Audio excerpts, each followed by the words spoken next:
Ce week-end, Strasbourg organise un grand tournoi de poker. Plus de 200 joueurs sont attendus. Salle Mozart. Deux d'entre eux sont ici dans l'émission Pas très cathodique. Merci d'avoir accepté notre invitation. Gilles et Hervé. Un joueur de poker, c'est un sportif, c'est quoi, Gilles ?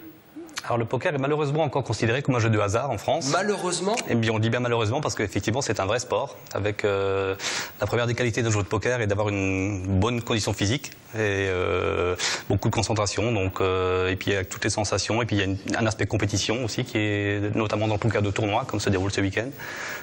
Donc c'est un sport. C'est ça le plus excitant, hein, c'est la compétition, c'est remporter la mise. Ah bah oui, tout à fait. C'est pour ça qu'on vient déjà. On vient forcément pour le gagner. Donc quand on est plus de 200 comme ce week-end, on veut être le dernier. Le dernier à tout remporter, bien sûr. On vient pour l'argent ? Non, pas forcément.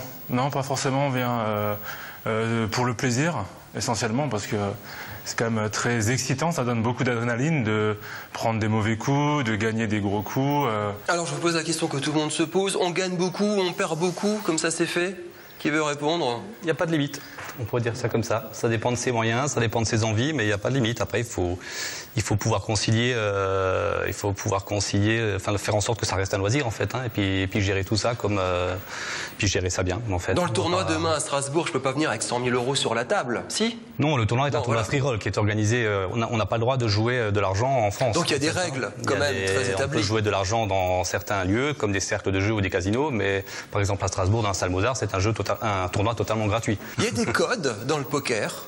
Quand on voit de temps en temps des jeux à la télé, il y a des gens avec des lunettes foncées, très concentrés. Il y en a d'autres qui essaient de déconcentrer la personne à côté. Il y a des mécanismes comme ça ? Ben justement, il y en a qui mettent des lunettes, c'est pour pas qu'on voie leurs émotions, ou la casquette, ou certains carrément une capuche.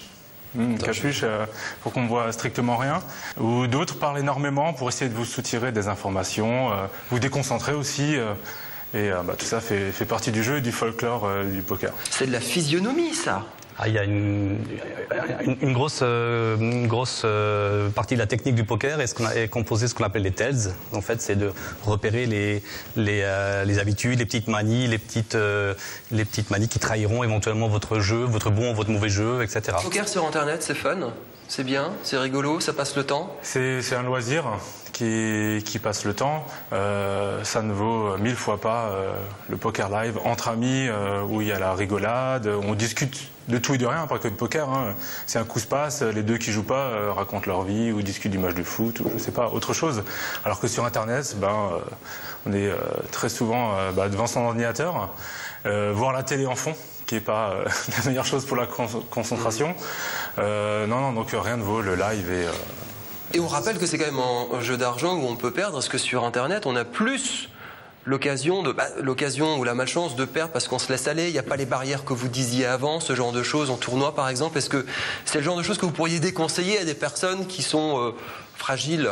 C'est un jeu d'argent, comme vous le soulignez, donc forcément, qui dit jeu d'argent dit peut-être addiction, risque d'addiction. Complètement. Certes, hein, c'est un phénomène qu'il faut prendre en compte. Nous faisons de la prévention dans notre association, au travers de notre forum, nous faisons de la prévention. Il faut, comme je disais tout à l'heure, il faut ce qu'on appelle gérer sa bankroll, hein, lorsqu'on a un budget pour jouer, alors qu'on le joue en tournoi ou que l'on joue ce qu'on appelle en partie d'argent, donc en cash game, il faut pouvoir gérer son argent, quoi, en fait. C'est quoi les plus grandes mains, les plus grosses mains au poker ? Montrez-nous un petit peu avec quoi on gagne. Le départ, on va commencer par la main de départ. Allez, Au départ, c'est bien sûr Perdas. Perdas, d'accord. Le summum, c'est quoi ? C'est la canne flush ? C'est la canne flush royale. La canne flush royale, ouais. Donc c'est... Hop. Bon, la dame, il manque le petit 10 de cœur et l'as de cœur. Le 10 de cœur. Principe de la canne flush royale ? C'est une suite de la même couleur, en fait. Tout est suite de la même couleur. L'as de cœur, s'il veut bien. Un jeu qui n'est pas complet, on est mal barré. Voilà, il y a un tricheur dans le lot. Non, il est là. Non, il est là. Voilà. Donc ça, c'est une canne flush. Ça veut dire que à pique, elle est encore plus forte d'ailleurs. Ça veut dire que moi, vous êtes en face, moi je vous fais ça, clac, clac, clac. Tous les jetons qui sont ici, c'est sûr. Il n'y a rien à faire. Si vous êtes payé, il n'y a rien à faire, effectivement. Non. Et la mec du poker, c'est j'enlève ma casquette. Las Vegas. C'est votre rêve ? C'est de là où tout est parti. Hervé a déjà été. Moi, j'ai fait les championnats du monde l'année dernière là-bas. Et et c'est passé, on va dire, moyennement. On va dire j'ai fini 1200e sur 3300 qui est déjà pas... Mais d'aller à Las Vegas quand même. Ah oui, par contre à Las Vegas c'est un parc d'attractions pour grands. Merci beaucoup Gilles, merci beaucoup Hervé. Ce ne sera pas Las Vegas ce week-end, ce sera Strasbourg à la salle Mozart dès demain, samedi et dimanche. Merci beaucoup de nous avoir fait partager cette passion Alsace Poker. Le site internet s'affiche en bas de votre écran pour voir davantage d'informations.